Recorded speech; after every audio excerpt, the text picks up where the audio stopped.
I'm here with William Emerson. He is a pioneer of pre-perinatal field. He also an expert with twin dynamics, and he's gonna be a headliner in our conference.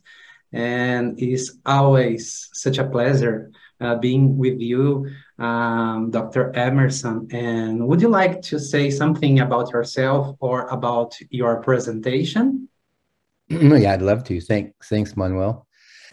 A universal impact of twin loss has to do with intimacy and human relationships. So it's a fulcrum for what's most important to most people in life. We all need to have be securely attached and have loving, caring, cooperative, and supportive relationships. Roughly in the world, 50% of first marriages end in divorce. I forget, I think it's something like 36% of second marriages end in divorce, and it goes on, 10% of fourth marriages. So there's a lot of relationship failure, and that's squarely on twin loss. How can that be? Well, how that can be is that most conceptions are multiple. And with reproductive medicine, we found out just how often and how normal being a twin is. And most twins die within 24 to 48 hours or a week of being conceived. So that most of us are probably triplets or quadruplets even. So that early loss is very, very prominent. The problem is that it's a very complex topic. And it's like it's not just one dynamic. There's at least a dozen dynamics that, when you're a twin, you will have to face many of those dozen dynamics. The title of this talk has something to do with twin dynamics. And there's a big difference between twin dynamics and twin loss. And they interact with one another, but they are separate topics. I want to give you an example. Probably the most common twin dynamic has some things to do with loss and grief. But for example, the firstborn twin is usually a type A personality, has type A personality disorders. And also there's a kind of codependency between the first twin and second twin. It's not always a codependent relationship, but the firstborn twin tends to be the caretaker, and the secondborn twin tends to be the follower. So leader follower is one dynamic.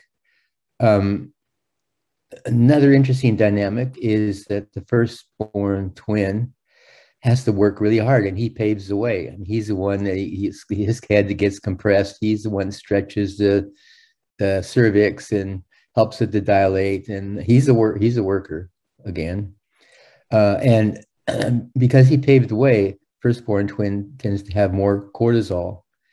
Now, if you don't understand that cortisol is one of the worst hormones in the human body to be elevated or depressed, it has to be between elevated and depressed. It has to be, that's a normal range.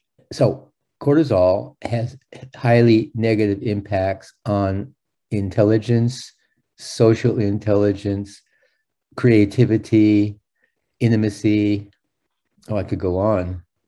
Cortisol is very destructive to the human body and causes lots of diseases. It's a bad condition. So the firstborn twin tends to have more cortisol. The secondborn twin kind of has less, and sometimes normal levels. So therefore, there's more physical. If you're firstborn, you're prone to having more physical diseases and mental disorders. I could go on and talk about the dynamics more, but you get an idea. That's a complex field in and of itself. This presentation, this series of talks, is going to have a lot to do with how families can support twins, and so that there's no doubt that love ameliorates trauma and shock trauma and birth and postnatal PTSD. So on the one hand, the firstborn twin has a lot more power and success, so that can negate cortisol, and the quote, the inferiority or the relative inferiority of a secondborn can cause cortisol because there are inferiority and other kinds of complexes. Probably the biggest obstruction to healing and to surviving and thriving. The other news is that, like huge national disasters like starvations and plagues and pandemics, and war trauma, twin trauma procreates from generation to generation. And I use the term procreate because it's exactly what it does. It doesn't just recapitulate and repeat itself. It actually procreates. It gets worse every generation. Mm-hmm. So it's essential to deal with your twin trauma. And the most important piece of information that you can help with that is to find out if you are a twin or not. And the question is, what is the incidence of twin loss? And years ago, Dr. Diamond at University of California, Berkeley, she was an embryologist, and she did electron microscopy, a very primitive form of it. And so also at that time, later on, when ultrasounds came around, she also used ultrasound. But anyway, she found out that 80% of conceptions are multiple. And I think that's an underestimate, actually. I think the equipment wasn't sophisticated or strong enough. So it's pretty prevalent. The impact depends upon the type of twin you are. There's 3 kinds of twins. There's harmonious, there's ambivalent, and there's hostile. To those of us who knew twin work, because we've known for years there's 3 kinds of twins for decades. I'm going to talk about the harmonic twins because we all dream of that. I'm going to talk about there's another type of twin. There are vanishing twins, and then there are durational twins. Very important distinction. It's a major distinction. Vanishing twins are twins that die within the first couple of weeks to maybe 3 weeks old, and they're just gone, and there's no body left. It's too small, and it's absorbed in the mother's system. But durational twins means that your twins die later, and that's actually a more painful death, so to speak. So you should also find out, and you can tell by how your life's playing out easily. I'll talk some about that. The main point probably is important to answer the question, what is human nature?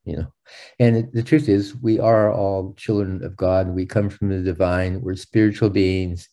And no matter if you start out being a hostile twin or an ambivalent twin or even a harmonious twin, once you resolve that twin loss, qualities of your spirit and soul, of humankind, spirit and soul, begin to emerge. Intimacy, collaborativeness, synergism, resonance, mutuality, creativity, playfulness, thoughtfulness, synchronicity versus engulfment, disempowerment, competition, autocracy, equal gender rights, female rights to abortion and choice.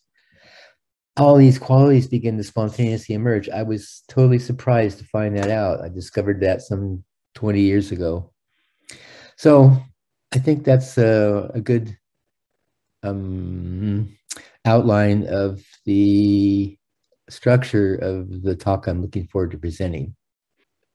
From twin loss has to do with support and grief.